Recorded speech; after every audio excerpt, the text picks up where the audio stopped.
Hello everyone, welcome to Exam Nest. This is Ajay Sharma. आज हम logical reasoning and data interpretation पर based एक set discuss करने वाले हैं। ये सेट प्रीवियसली कैट 2017 में स्लॉट 1 में पूछा गया था। There are 21 employees working in a division, out of whom 10 are special skilled employees and the remaining are regular skilled employees. During the next 5 months, the division has to complete 5 projects every month. Out of the 25 projects, 5 projects are challenging, while the remaining ones are standard. Each of the challenging projects has to be completed in different months. Every month, 5 teams T1, T2, T3, T4 and T5 work on one project each. T1, T2, T3, T4 and T5 are allotted the challenging project in the first, second, third, fourth and fifth month respectively. The team assigned the challenging project has one more employee than the rest. In the first month, T1 has one more SE than T2. T2 has one more SE than T3. T3 has one more SE than T4. T4 has one more SE than T5. Between two successive months, the composition of the teams changes as follows. A. The team allotted the challenging project gets 2 SE from the team which was allotted the challenging project in the previous month. In exchange, one RE is shifted from the former team to the latter team. B.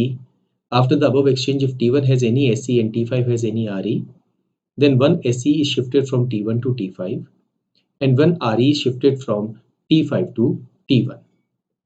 Also, if T2 has any SE and T4 has any RE, then one SE is shifted from T2 to T4 and one RE is shifted from T4 to T2.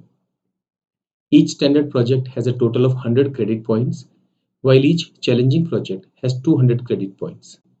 The credit points are equally shared between the employees included in that team. There are 4 questions asked. मैं suggest करूंगा कि आप इस set को पहले खुद solve करने की कोशिश करें और बाद में आप इसका सॉल्यूशन देखिए। इस सेट के लिए मैक्सिमम आपको 10 मिनट्स का टाइम लेना चाहिए। कोशिश करें कि उससे कम टाइम में आप इस सेट को सॉल्व कर सकें। ये सेट एक मॉडरेट लेवल का सेट है। यहाँ पर जो इंपॉर्टेंट इन्फॉर्मेशन है एक बार उसको हम नोट डाउन कर लेते हैं। टोटल 21 एम्प्लॉइज हैं।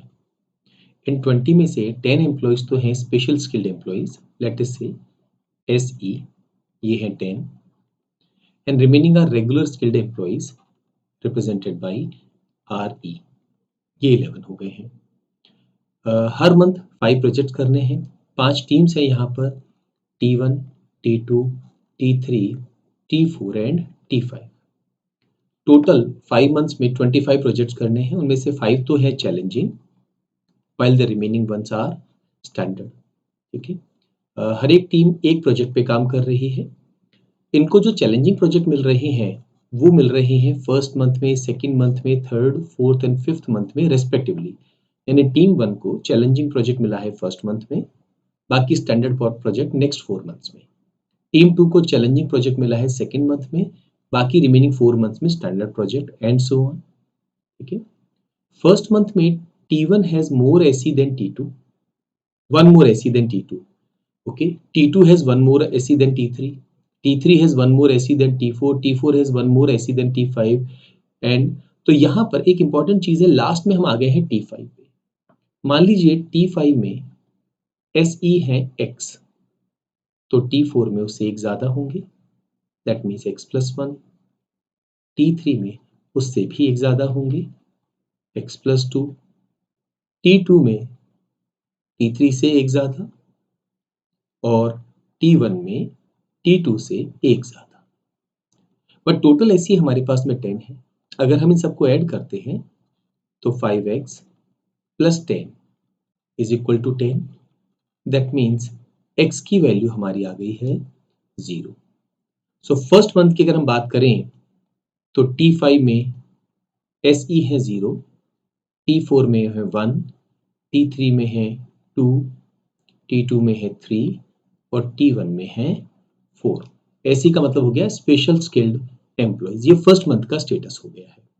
तो ये जानकारी हमारे पास हो गई है। यहाँ एक बात और लिखी गई है कि जिस टीम को चैलेंजिंग प्रोजेक्ट मिलता है उस टीम में एक एम्प्लॉय ज्यादा होता है as compare to the other teams. अब टोटल एम्प्लॉइज कितने हैं? 21। 4 टीम्स में इक्वल एम्प्लॉय और एक टीम में उससे एक ज़्यादा। इसका मतलब है 4 टीमें ऐसी हैं जिनमें हर एक में 4 एम्प्लॉइज़ होंगे और एक टीम ऐसी होगी जिसमें 5 एम्प्लॉइज़ होंगे। तो 16 एंड 5 ये हो गया है 20। ये सारी जानकारी हमारे पास आ गई है। तो इस जानकारी को इस टेबुलर फॉर्म में अरेंज कर लेते हैं और जो सब्सिक्वेंट मंथ्स के अंदर एम्प्लॉइज़ का शिफ्टिंग हो रहा है वो आगे के 2 पॉइंट्स में हमें गिवन है, उस पर हम बाद में नज़र डालते हैं। नाउ यहाँ पर एक चीज़ हमें ध्यान रखनी है कि मंथ 1 जो है उसमें चैलेंजिंग प्रोजेक्ट है T1 के पास में। तो यहाँ पर टोटल एम्प्लॉइज़ 5 होंगे, बाकी हर एक के पास 4 एम्प्लॉइज़ होंगे। तो T1 में टोटल 5 एम्प्लॉइज़ हैं, पर ऐसी उनमें से 4 हैं। तो हम यहाँ पर लिख देंगे 4 और RE हो जाएगा 1। अच्छा, व्हाट अबाउट T2? T2 में SE है 3। RE 1 होगा क्योंकि टोटल एम्प्लॉइज़ इनके पास 4 होंगे। They are working on standard project, ठीक है? What about T3? T3 में SE हो गए हैं 2, तो RE भी 2 हो जाएंगे। T4 में SE है 1, तो RE 3 हो जाएंगे। T5 में SE है 0, तो RE यहाँ पर 4 हो जाएंगे। तो इन चारों में तो 4-4 एम्प्लॉइज़ हैं, इसमें अकेले में 5 एम्प्लॉइज़ हैं। और जो चैलेंजिंग प्रोजेक्ट है वो T1 को मिला है इन द फर्स्ट मंथ। तो जो चैलेंजिंग प्रोजेक्ट है वो T1 को मिला है इन द फर्स्ट मंथ। हम इसको थोड़ा सा यहाँ पर हाईलाइट कर देते हैं, ये बताने के लिए कि T1 के पास में मंथ 1 में चैलेंजिंग प्रोजेक्ट था। अब बात करते हैं सेकेंड मंथ की। ना सेकेंड मंथ में क्या हो गया, जो चैलेंजिंग प्रोजेक्ट होगा वो आएगा T2 के पास में। ओके, अब यहाँ पर प्रोसेस क्या होगा, किस तरह से एम्प्लॉय शफल होंगे वो हमें समझना होगा। The team allotted the challenging project gets 2 SE from the team which was allotted the challenging project in the previous month. In exchange, 1 RE shifted from the former team to the latter team. चलिए, इस जानकारी को हम again tabular form में arrange कर देते हैं। अगले मंथ में हमारे पास में T2 जो है उनके पास चैलेंजिंग प्रोजेक्ट होगा इस टीम के पास में। तो जो लास्ट मंथ था वो था T1 के पास, यहां से 2 SE इधर शिफ्ट हो जाएंगे, तो ये 3 के 5 हो जाएंगे और बदले में ये अपने एक आरी को इधर भेज देंगे। अच्छा, यहाँ जब 2 शिफ्ट हो गए तो यहाँ 2 रह गए। इन्होंने अपना एक आरी इधर भेज दिया तो यहाँ आरी 2 हो गए और यहाँ आरी 0 हो गया। आप देख सकते हैं इनके पास 5 एम्प्लॉइज आ गए हैं। अच्छा, इसके बाद और क्या होगा? चलिए, ये हमने एक स्टेप यहाँ पर लिख दी है। नेक्स्ट स्टेप जो है उसको एक बार हम समझ लें तो थोड़ा सा चीजें आसान होगी। नेक्स्ट स्टेप में क्या होगा? If T1 has any SE and T5 has any RE, दोनों चीज देखनी होंगी। T1 के पास SE भी है और T5 के पास RE भी है, तो क्या होगा, यहां से एक SE इधर शिफ्ट हो जाएगा और यहां से एक RE इधर शिफ्ट हो जाएगा। सेम चीज हम T2 और T4 में भी देखेंगे। If T2 has any SE and T4 has any RE, यहां पर अगर कोई SE है और साथ में यहां पर कोई RE है तो वो एक्सचेंज हो जाएंगे। देखिए, यहाँ पर एक ऐसी है और यहाँ पर भी आ रही है, तो यहाँ से एक इधर चला जाएगा और यहाँ से एक इधर आ जाएगा। दैट मीन्स यहाँ पर ऐसी बचेंगे 1, एक ऐसी इधर आ गया है तो ये 1 हो गया है। यहाँ से एक आरी कम हो जाएगा, वो इधर आ जाएगा, तो 2 + 1 3। ओके, अब T2 से T4 भी सेम एक्सचेंज होगा। यहाँ पर जो एक ऐसी है 5, वो एक कम हो जाएगा 4 और वो T4 में चला जाएगा, तो ये 1 का 2 हो जाएगा। और यहाँ पर जो आ रही है 3, वो एक कम हो जाएगा 2 और वो इधर आ जाएगा 1। T3 रिमेन्स सेम, तो यहाँ पर कोई बदलाव नहीं हुआ है T3 में। चलिए, अब हम बात कर रहे हैं T3 की। तो ये मंथ में हम यहाँ पर कहेंगे कि चैलेंजिंग प्रोजेक्ट यहाँ पर है और अब T2 के पास में जो एम्प्लॉइज है फाइनली वो है 4 1। नेक्स्ट स्टेप देखते हैं अगेन। थर्ड मंथ की अगर हम बात करेंगे तो क्या होगा, अब चैलेंजिंग प्रोजेक्ट T3 के पास आएगा तो प्रीवियस मंथ से एक्सचेंजिंग होगी। दैट मीन्स यहां से 2 ऐसे इधर जाएंगे तो 2 + 2 ये हो जाएगा 4 और यहाँ 2 कम हो जाएंगे। बदले में ये एक आरी इधर भेज देंगे तो यहाँ आरी 2 हो जाएंगे और यहाँ आरी 1 रह जाएंगे। चलिए, इस स्टेप को हम एज इट इज लिख देते हैं। नेक्स्ट क्या होगा, T1 और T5 में एक्सचेंज होगा और T2 और T4 में एक्सचेंज होगा। पर एक्सचेंज होने की शर्त क्या है, T1 में ऐसी होगा, T5 में आरी होगा तभी एक्सचेंज होगा। T2 में ऐसी और T4 में आरी होगा तभी एक्सचेंज होगा। आप देख सकते हैं T1 में ऐसी है और T5 में आरी है, तो एक्सचेंज हो सकता है। यहाँ से एक ऐसी चला गया तो बचा 0, यहाँ पर हो गए हैं 2, यहाँ एक आरी कम हो गया है तो 2 और यहाँ एक आरी आ गया है तो 4। अब बात करते हैं T2 T4 की। यहाँ भी एक्सचेंज हो सकता है, एक ऐसी कम कर देते हैं 1, यहाँ ऐसी आ गया है तो 3, यहाँ एक आरी कम कर देते हैं तो 1, यहाँ एक आरी आ गया है 3 और 4 1। ये वाली वैल्यू T3 वाली value will remain same.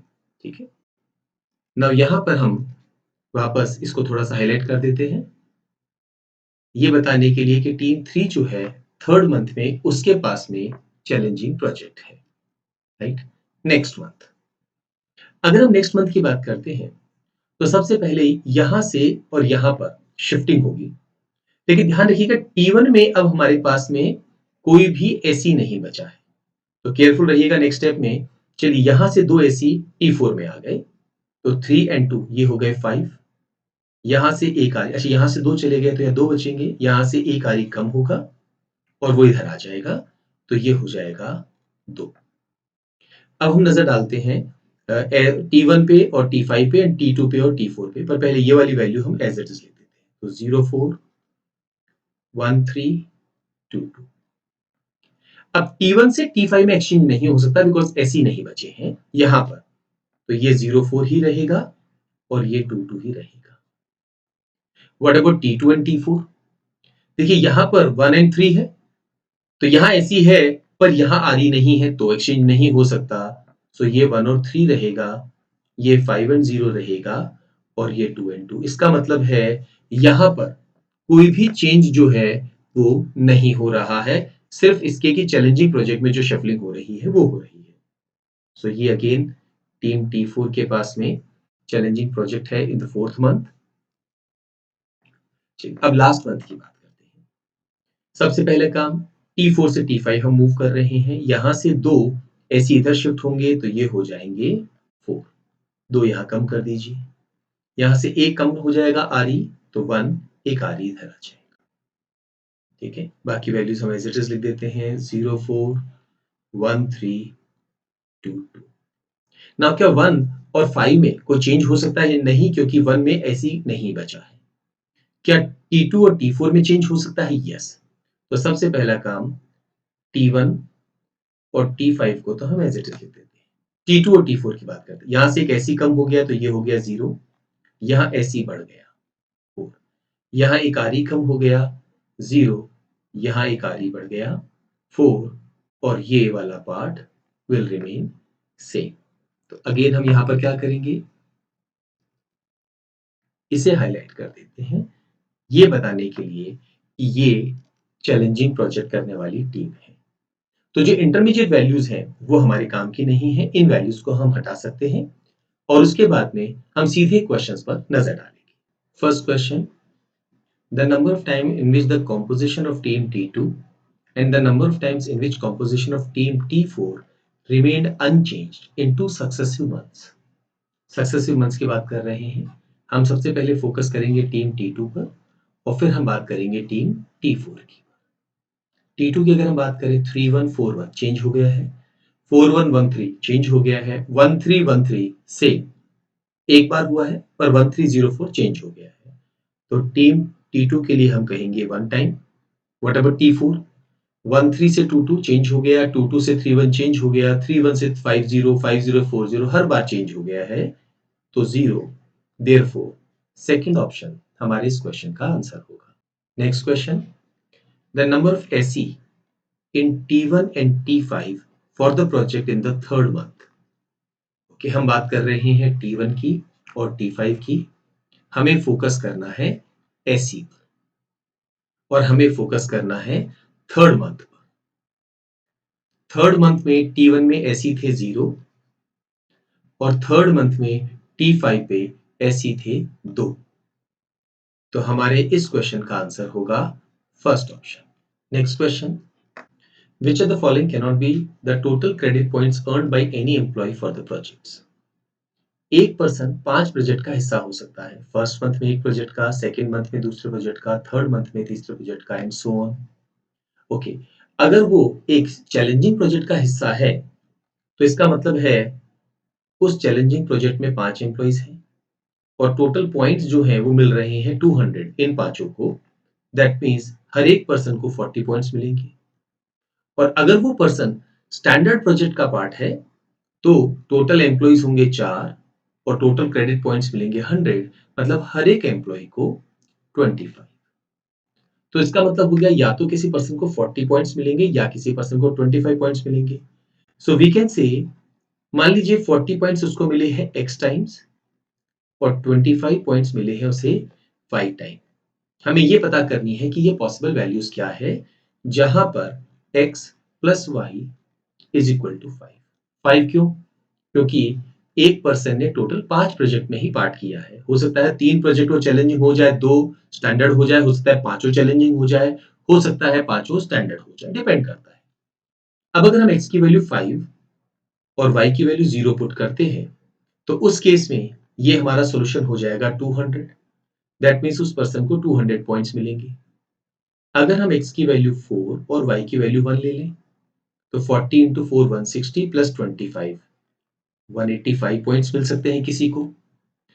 x की वैल्यू 3 और y की वैल्यू 2 ले लें, 40 into 3 120, 25 into 2 that is 50, 120 plus 50 170। यहाँ एक चीज तो ऑब्जर्व हो रही है कि पॉइंट्स कम हो रहे हैं विद द गैप ऑफ 15।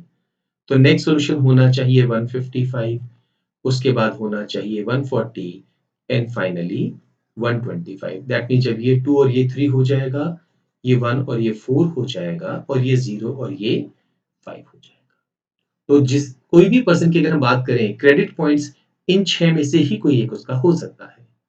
सो 200 यहाँ पर अवेलेबल है, 170 अवेलेबल है, 140 अवेलेबल है, 150 वो पॉइंट है जो वो किसी भी हालत में अर्न नहीं कर सकता और यही हमारे इस क्वेश्चन का आंसर होगा।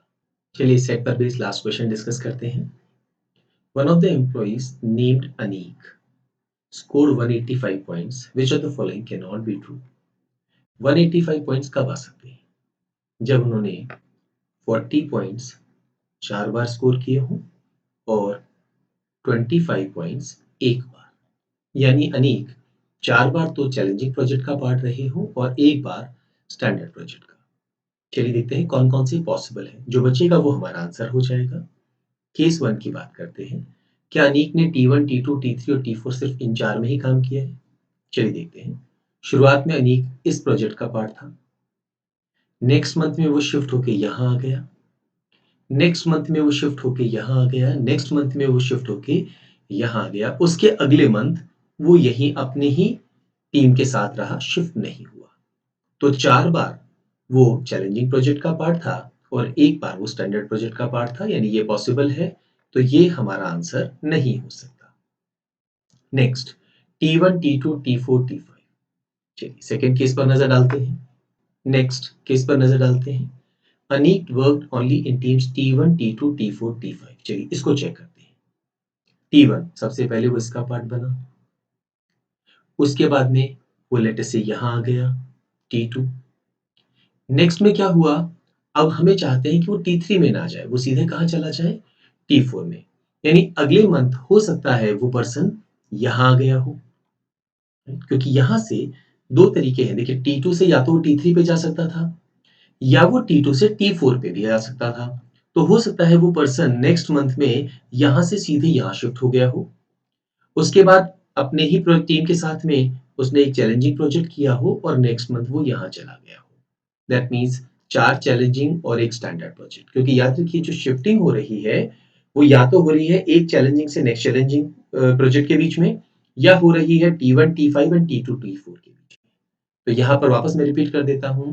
पहले वो T1 में चैलेंजिंग प्रोजेक्ट, फिर T2 में चैलेंजिंग प्रोजेक्ट, फिर T3 अगले मंथ में उन्होंने अपने आप को सीधे T4 में शिफ्ट कर लिया, बिकॉज़ T2 से T4 शफलिंग पॉसिबल है। तो ये स्टैंडर्ड प्रोजेक्ट किया। अगले मंथ में यहाँ पर चैलेंजिंग प्रोजेक्ट आ गया, he is a part of the challenging project team and then next month में भी चैलेंजिंग प्रोजेक्ट। तो ये भी पॉसिबल है। ठीक है। थर्ड ऑप्शन पे नजर डालते हैं। Aneek worked only in teams T2, T3, T4, T5।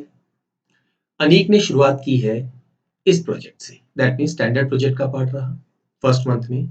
अगले मंथ में वो अपने चैलेंजिंग प्रोजेक्ट का पार्ट बन गया सेम टीम में, और उसके बाद वो शिफ्ट होते हुए T3, T4 एंड T5 इन चारों में आ गया। दैट मीन्स 4 चैलेंजिंग और एक स्टैंडर्ड। तो ये तीनों ही पॉसिबल है, इसलिए ये हमारा आंसर नहीं होगा। हमारा आंसर होगा फोर्थ ऑप्शन। चेक करने की वैसे जरूरत नहीं है, पर अगर आप देखना चाहें T1, T3, T4, T5 ये आंसर क्यों नहीं हो सकता है? देखिए T1 से वो या तो T5 पे जा सकता है या T2 पे। हमने इस पूरे प्रोसेस में T2 को हमें इन्वॉल्व नहीं करना है। चलिए काम करते हैं। सबसे पहले वो T1 का पार्ट हुआ। अब नेक्स्ट मंथ में वो या तो T2 पे जा सकता है जो अलाउड नहीं है, या उसे जाना होगा T5 पे। लेट अस से वो यहां आ गया, ठीक है। अब T4 और T3 ये दो बच गए हैं, तो ये कैसे जाए, क्योंकि यहां से शफलिंग नहीं हो सकती। यहां से वापस वो T1 में तो आ सकता है, पर यहां से वो अभी T3 पे या T4 पे नहीं जा सकता है। दैट मीन्स उसको इसी तरह से यहां पर काम करना पड़ेगा कि 3 बार तो वो अपने टीम के साथ काम करे या फिर वो इधर शिफ्ट हो जाए। अगर वो एक बार भी इधर शिफ्ट हो गया तो इस स्टेज के बाद वो आगे कहीं नहीं जा सकता, बिकॉज यहाँ के बाद T1 के किसी भी एम्प्लॉय ने अपनी टीम नहीं छोड़ी है और किसी और एम्प्लॉय ने उसका रिप्लेसमेंट यहाँ पर नहीं किया है।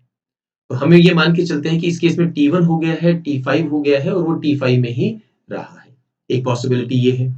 हम चाहते हैं कि T1, T3, T4, T5 आ जाए, तो देखते हैं, कोशिश करते हैं कि अगर ये पॉसिबल हो तो। मान लीजिए फर्स्ट मंथ में उसने शुरुआत की है T3 से, ठीक है।